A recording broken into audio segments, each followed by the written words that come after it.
Hello and welcome to a new video. In this video I'm going to show you my best tips and tricks for prestiging, which I learned after I tried it out, so you don't have to make the same mistakes I did for a smooth and fast prestige run.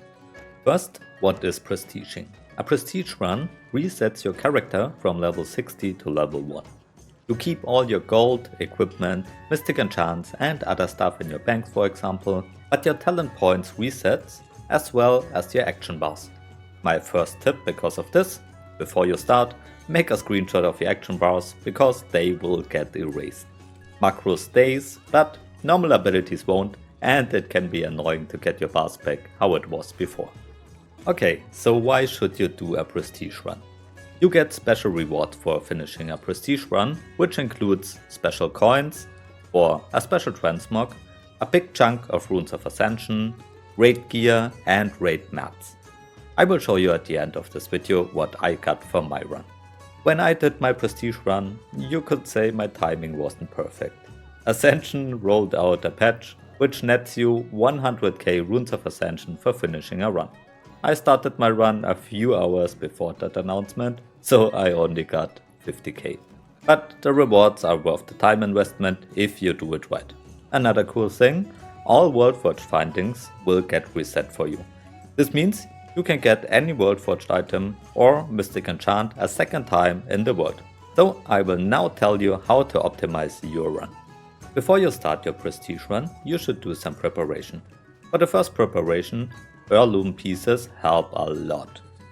I had no special set for my paladin, but I have one for elemental shaman. This isn't optimal with the stats, of course, but for most heirloom pieces you get bonus extra experience, which makes it totally worth.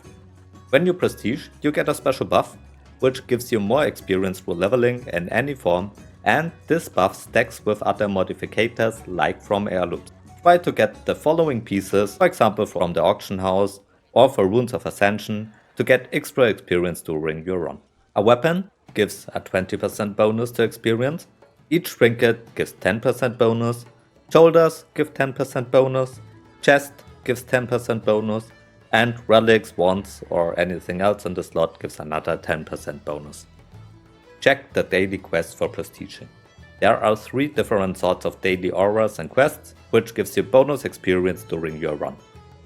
1 aura increases your experience gain during PvP in battlegrounds, 1 aura increases your experience gains in dungeons, and 1 aura is increasing your experience gains in the open world from monsters and quests. You also get a compatible quest with it, which tells you to finish an amount of quests, dungeons or battlegrounds, and for this you get a bonus cash and bonus runes of ascension.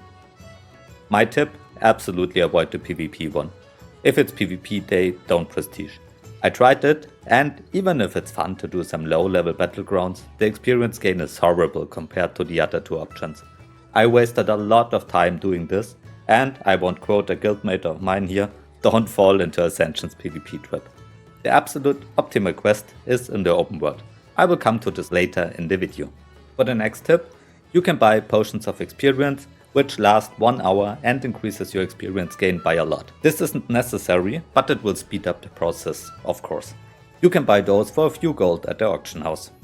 For the last preparation, make sure you can finish your run within this or the next day, so you don't have any obligations to do like raiding or real life stuff to avoid unnecessary stress.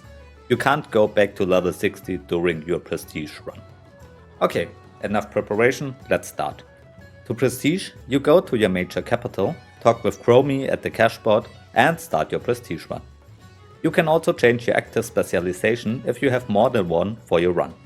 After accepting your prestige, you get sent back to your starting area.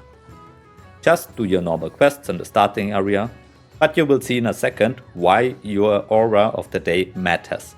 If you choose the open world quest day, you get an insane amount of 50% bonus experience for completing quests. You only need to quest through about 2 to 3 starting areas to hit level 60 with this, and the following tips I will give you. So your first goal is to quest your first starting area, and you will hit about level 15 to 20 when you are done here. For your next step, you will be sent to your follow-up town, for example Goldshire as human. I now suggest to go to the inn and take a 15-minute break for another juicy 8 experience buff for 2 hours. If you combine your open world daily quest with this in buff and your heirlooms, you get between 35 to 50k experience gain per quest turn in, and this is without potion of experience. You can even get more experience by going to your major town at level 20 and change your mode to high risk. This gives you 15% more experience on top of all, and since you're only questing on your starting areas, you won't have to PvP and lose anything anyway. Just make sure you don't group with this or you will lose the buff. With this setup, you can finish one prestige run within a few hours. You can also choose to level during dungeon day. There is a boosting method where a high level player boosts you through dungeons during this day, which is also a fast way, but I don't like boosting, so I won't go into this.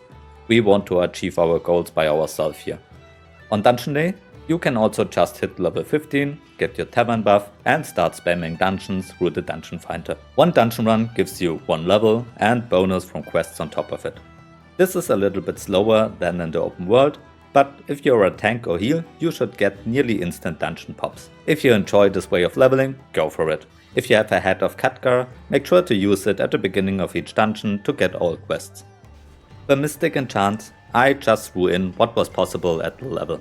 Consecrated weapons, for example, are really good for mana and crit, because we want to use consecration in AoE pools and dungeons anyway a lot. For legendary enchants, One with the Light or Templar are your best options. One with the Light is just a good overall Mystic enchant, and Templar for the big crits and bonus instant heals. This only goes for Paladin, of course. Take what's helpful for your class. You have access to every Mystic enchant you have had before. During my run, I tested everything out and it took me about 3 days because of it, where I played a few hours daily. So, even if you don't optimize anything, you can finish a prestige run within a few days. But if you optimize your run with the tips I just showed you, you only need 1 day to finish your prestige. And now, what did it earn me? For turning in my PvP quest, which you absolutely shouldn't do as I told you, I got 1 Idol of Hakar. You also get other raid mods like Lava Cross, and altogether this got me about 75,000 runes of Ascension for finishing my prestige. 50k for the run and 25k for the quest. With the recent update, you will get 100k for the run and 50k for the quest. You also get raid tier gear from normal difficulty mode. And that's my tips for prestiging on Bronzebeard. Thank you very much for watching. If you found this useful, consider to like and subscribe for more World of Warcraft Bronzebeard content. Special thanks goes out to my channel members who support me with their hard-earned real-life money, especially Nerdman, Aussie, Soul3 and Jay Collars for being high-tier supporter.